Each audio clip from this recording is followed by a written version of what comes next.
بہنیں ایسی کیوں ہوتی ہیں؟ بہن کی محبت۔ یار صبح صبح چائے کی دکان پہ میرا دوست میرے پاس بیٹھا، مجھے سلام کیا، اس کی آنکھوں میں آنسو تھے، میرا ہاتھ پکڑا، روتے ہوئے بولا، نومی یار میں آج خود کو بہت چھوٹا محسوس کر رہا ہوں۔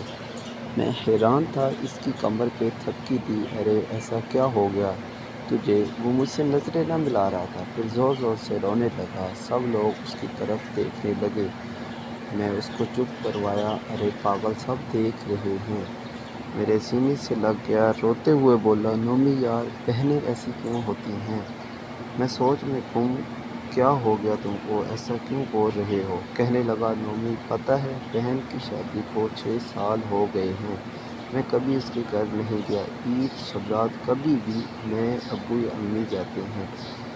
میری بیوی ایک دن مجھے کہنے لگی، آپ کی بہن جب بھی آتی ہے اس کے بچے گھر کا حال بگاڑ کر رکھ دیتے ہیں، خرچ ڈبل ہو جاتا ہے، اور تمہاری ماں ہم سے چھپ چھپا کر کبھی اس کو صابن کی پیٹی دیتی ہے، کبھی کپڑے، کبھی سرف کے ڈبے، اور کبھی کبھی تو چاول کا تھیلا بھر دیتی ہے۔ اپنی ماں کو بولو یہ ہمارا گھر ہے، کوئی خیرات سینٹر نہیں۔ نومی یار مجھے بہت غصہ آیا، میں مشکل سے خرچ پورا کر رہا ہوں اور ماں سب کچھ بہن کو دے دیتی ہے۔ بہن ایک دن گھر آئی ہوئی تھی، اس کے بیٹے نے ٹی وی کا ریموٹ توڑ دیا، میں ماں سے غصے میں کہہ رہا تھا، ماں بہن کو بولو یہاں عید پہ آیا کرے بس، اور یہ جو آپ صابن، سرف اور چاول کا تھیلا بھر کر دے دیتی ہیں نا، اس کو بند کر دیں سب۔ ماں چپ رہی، لیکن بہن نے ساری باتیں سن لی تھی۔ میری بہن کچھ نہ بولی۔ 4 بج رہے تھے، اپنے بچوں کو تیار کیا اور کہنے لگی، بھائی مجھے بس اسٹاپ تک چھوڑ آؤ۔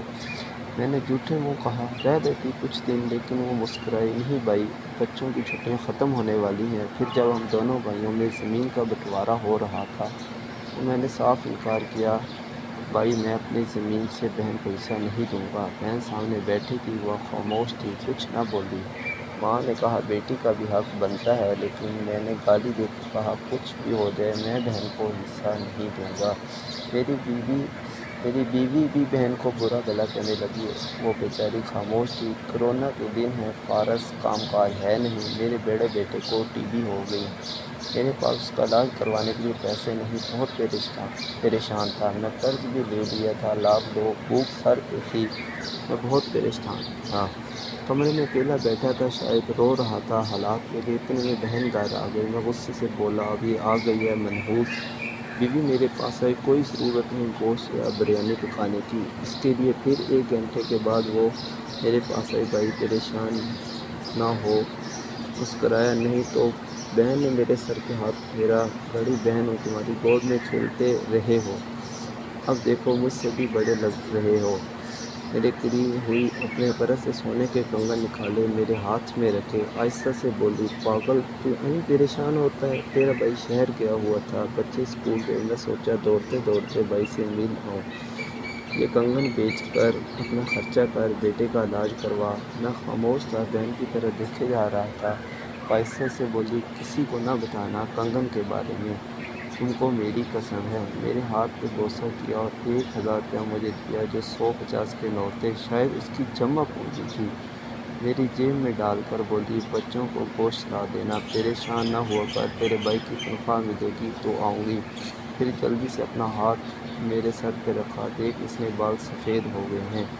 وہ جلدی سے جانے لگی، اس کے پیروں کی طرف میں دیکھا، ٹوٹی ہوئی جوتی پہنی ہوئی تھی، پرانا سا دوپٹہ اوڑھا ہوا تھا، جب بھی آتی تھی وہی دوپٹہ اوڑھ کر آتی۔ یار نومی بہن کی اس محبت میں مر گیا تھا۔ ہم بھائی کتنے مطلب پرست ہوتے ہیں، بہنوں کو پل بھر میں بیگانہ کر دیتے ہیں، اور بہنیں بھائیوں کا ذرا سا دکھ برداشت نہیں کر سکتی۔